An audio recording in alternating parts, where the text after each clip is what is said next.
Good morning. Last lecture में हमने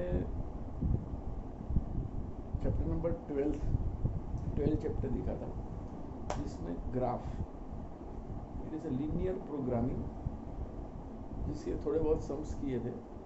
लेकिन बाद में बोर्ड का जो सर्कुलर आया जिसमें some topics are cancelled in the chapter, तो हमने जितने टॉपिक्स करवाए थे वो टॉपिक्स तो सिलेबस में है ही, लेकिन 12.2 के आगे सभी टॉपिक्स कैंसिल किए गए।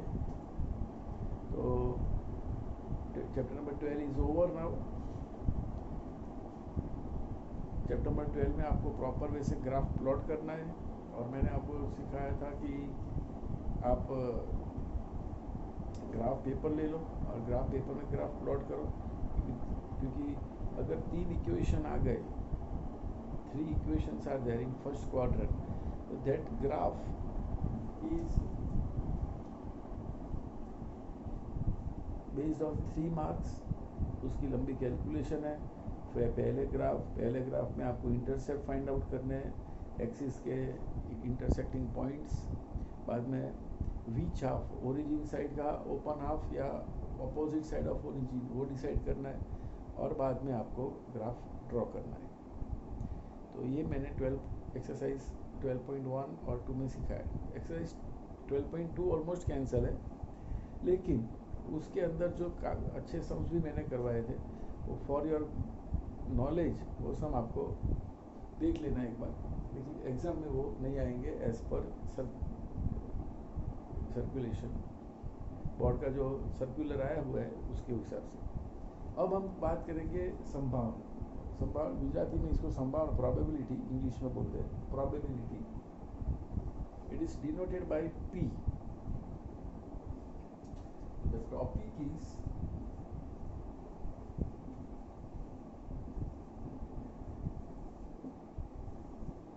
प्रोबेबिलिटी। जो सिलेबस कैंसल है उसके हिसाब से एक बात तो है कि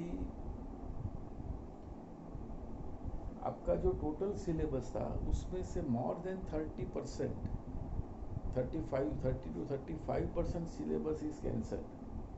इतना सिलेबस तो आपका कैंसिल हो चुका है 100%। इसका मतलब जो 100 मार्क का पेपर था, इसमें से 35 मार्क्स का जो कंटेंट आता था वो कैंसिल हो चुका है।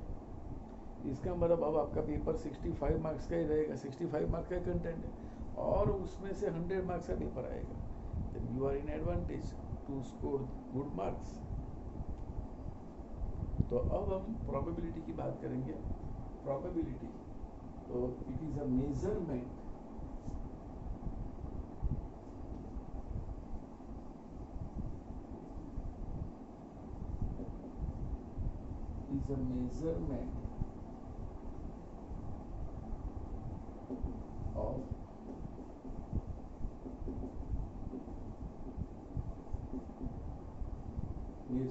of possibility।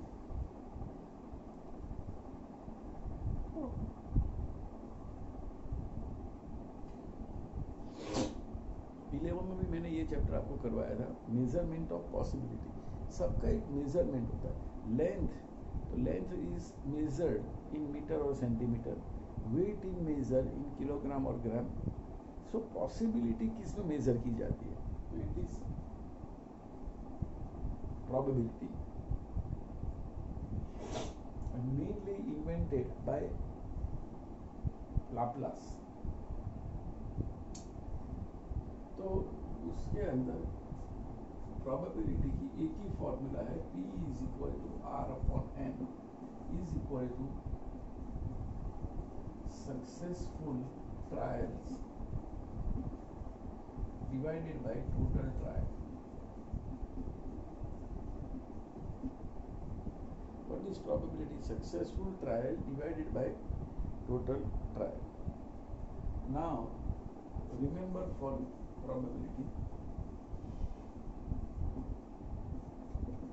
A, B and C are events.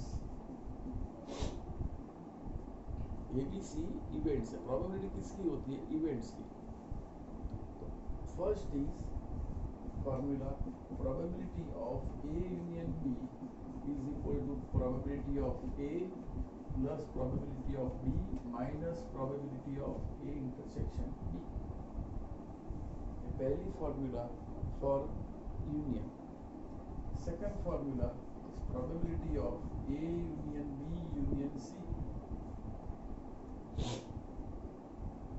is equal to probability of A plus probability of B plus probability of C minus P of A intersection B minus P of B intersection C minus P of C intersection A and plus P A intersection B intersection C.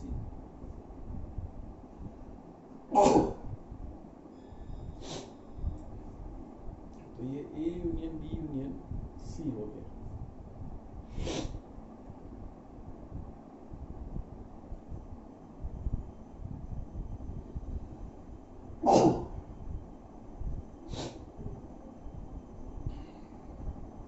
ये दोनों formula we are studying in 11th also. Third point जो आपको याद रखना है,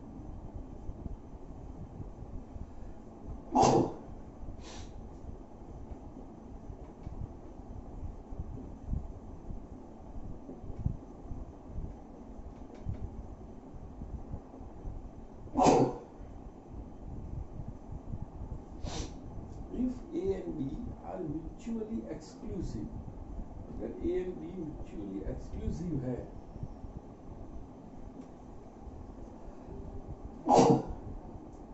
then A intersection B equal to null set.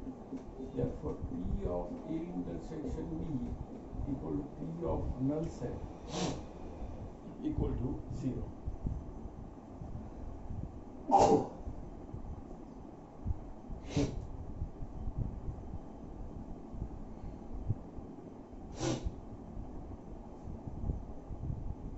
If three events are there, if three events A, B and C are there,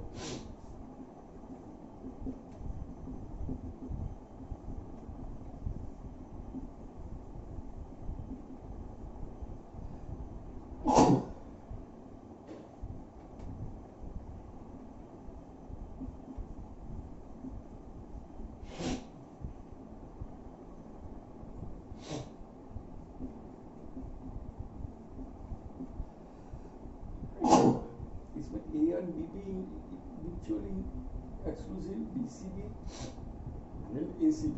A intersection B, P of B intersection C, C intersection A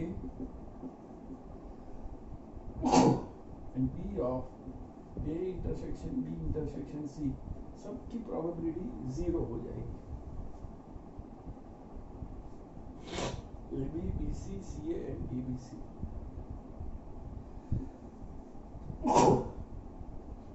So P of A union B union C, ये जो formula है इसमें ये तीनों term आएंगे खाली.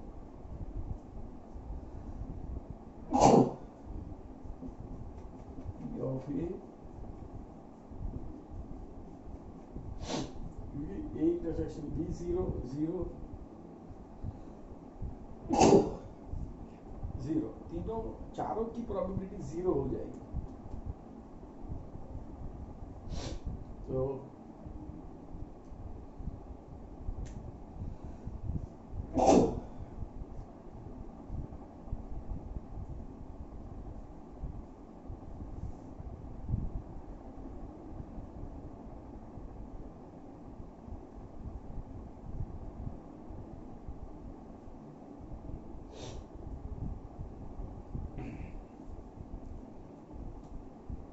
Sorry for this, थोड़ी बहुत डस्ट चली गई थी.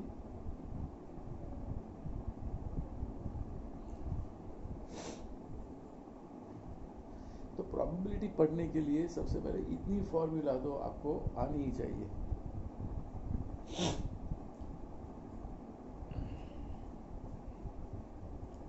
आई थिंक आपने देख लिया.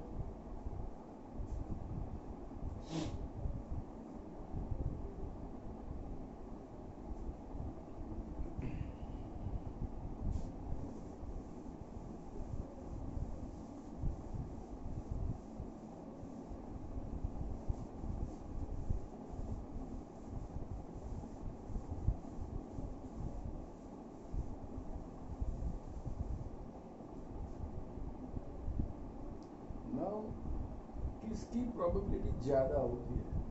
तो फर्स्ट ऑफ ऑल सबसे कम probability P of A intersection B is always less than or equal to P of A or P of B. It is less than or equal to P of A union B. It is less than or equal to P of A plus P of B. A intersection B की probability सबसे कम होती है, उससे ज़्यादा A की, इससे ज़्यादा union की और उससे ज़्यादा सेपरेट A प्लस B की। उसके बाद P of A intersection B dash,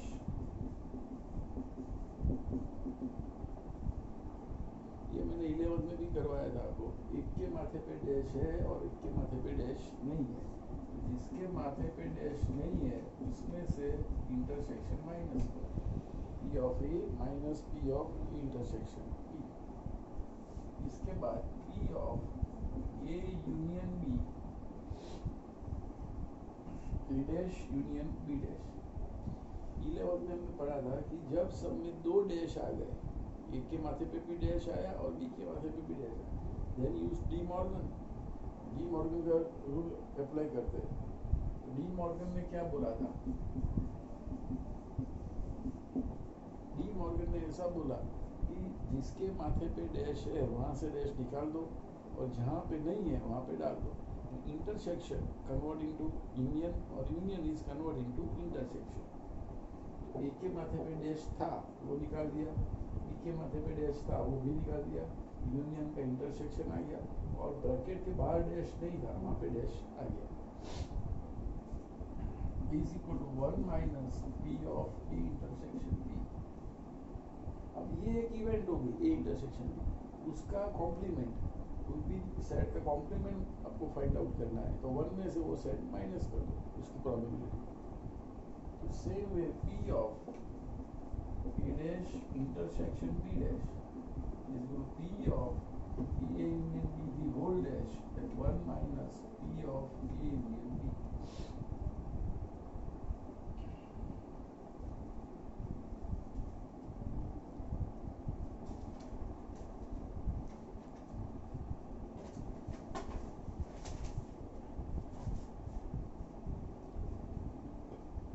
उसके बाद P of A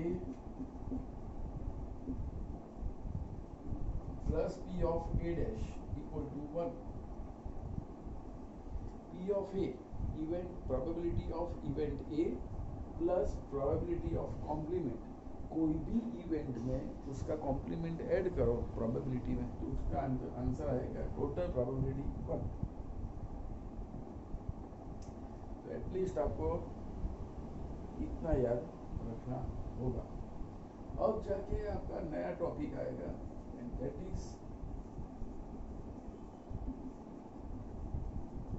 conditional probability.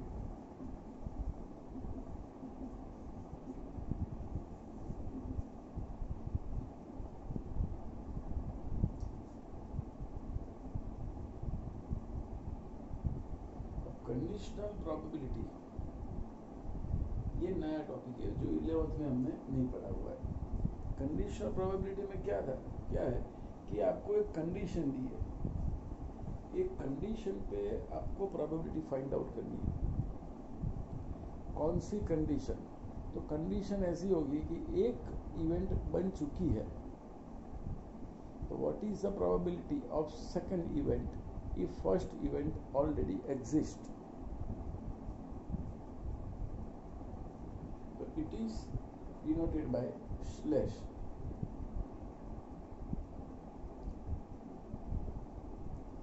तो A स्लैश B, तो A slash B is a symbol of conditional probability.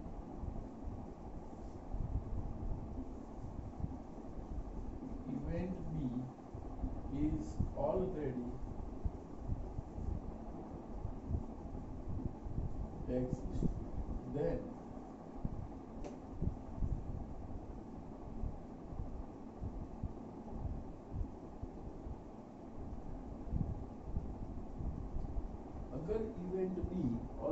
Exist है तो इवेंट ए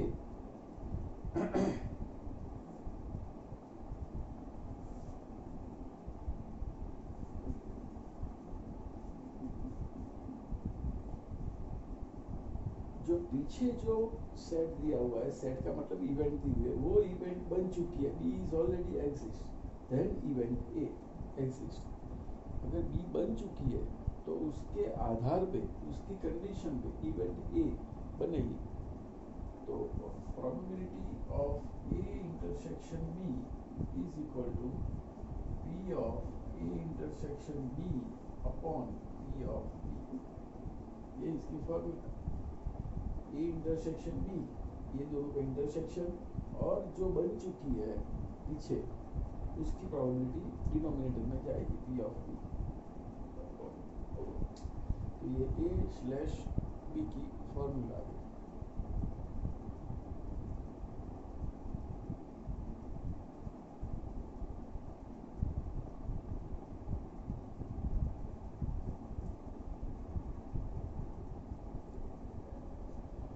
तो अब समझो, P of A slash B is not equal to P of B slash A. ये दोनों different है। A slash B and B slash A are different. A slash B का मतलब होता है कि पहले B इवेंट बनेगी और with the help of B event, with the help of B event A बनेगी। मीन्स हमको कंडीशन दी हुई है कि भाई इवेंट बी बन चुकी है, अब इवेंट ए की प्रोबेबिलिटी कितनी, वो कंडीशन है। और बी स्लैश ए में कौन सी बन चुकी है, ए बन चुकी है, पहले ए है पीछे, जो स्लैश के पीछे जाएगी वो बन चुकी है। तो condition is given that A event already exist, then what is the probability of B? ये दोनों totally different thing है। A slash B means in conditional probability easily you can't change the place of A and B, otherwise the meaning is totally different।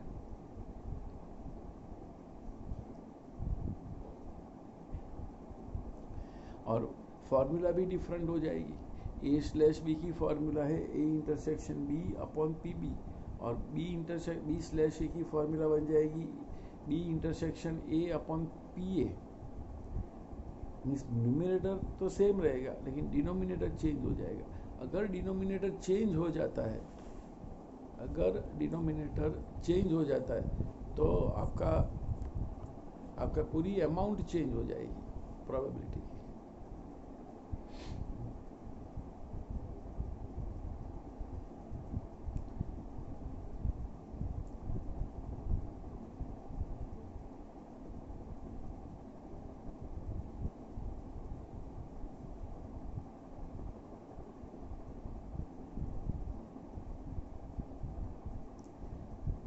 तो ये आपको इतना तो compulsory याद रखना ही है कि कितना यूज़फुल है। और अब हम 13th चैप्टर ये प्रोबेबिलिटी में जो part board Gujarat higher secondary board और CBSE बोर्ड ने निकाल दिया है, वो पार्ट हम वीडियो में लेंगे ही नहीं, राइट? क्योंकि वो पार्ट आपको एग्ज़ाम में आने वाला नहीं है। तो no need to work extra for cancellation part. जो पार्ट है उस पर ही आप फोकस करो।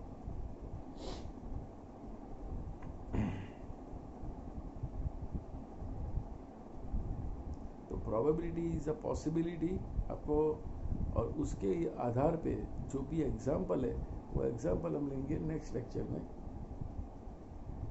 तो एक बार आपको दूसरा एक मैं काम दे रहा हूँ कि आपको 11th की जो प्रोबेबिलिटी है जो मैंने करवाई हुई है, आपको आप मेरे पास ही पढ़े हुए हो आई थिंक, तो आपको पूरी हमारी जो नोटबुक है वो नोटबुक आपको एक बार लर्न कर देनी है, एक बार देख लेनी है। एक बार ऊपर से देख लो कि कैसे हमने यूनिवर्सल सेट फाइंड आउट किया था, कैसे प्रोबेबिलिटी फाइंड आउट की थी, कैसे फार्मूलाज दी थी। अगर नोट आपके पास है, नहीं है तो आप किसी भी आपके सर्कल में से नोट्स ले लो, और नोट लेने के बाद आप वो नोट एक बार देख लो, पर लिखने के लिए नहीं बोल रहा हूँ मैं, देख लो एक बार कि ऐसा कैसे करवाया था। एक बार आधा घंटा 1 घंटा निकाल के पूरी नोट प्रोबेबिलिटी की पढ़ लो क्या किया था, because it is 100% continuity of 11th। जैसे हमने लीनियर प्रोग्रामिंग पढ़ा तो लीनियर प्रोग्रामिंग भी 100% कनेक्टिविटी विथ चैप्टर नंबर 6 था। सो आपको कंडीशनल प्रोबेबिलिटी में भी आपको समझ आ गया ये दोनों डिफरेंट ही है। उसके आधार पे जो सम्स है वो सम्स हम नेक्स्ट लेक्चर में लेंगे। और 11th की बुक आप एक बार देख लो तो क्या है कि नेक्स्ट लेक्चर में भी आपको प्रॉब्लम ना हो। आई थिंक आपने सबने नोट्स बनाई हुई थी और मैंने देखी हुई भी थी वो नोट्स। नेक्स्ट लेक्चर से हम क्या करेंगे, एक्सरसाइज स्टार्ट करेंगे तो उसके जो न्यूमेरिकल वैल्यूज़ है उसके आधार पे हम सम्स करेंगे।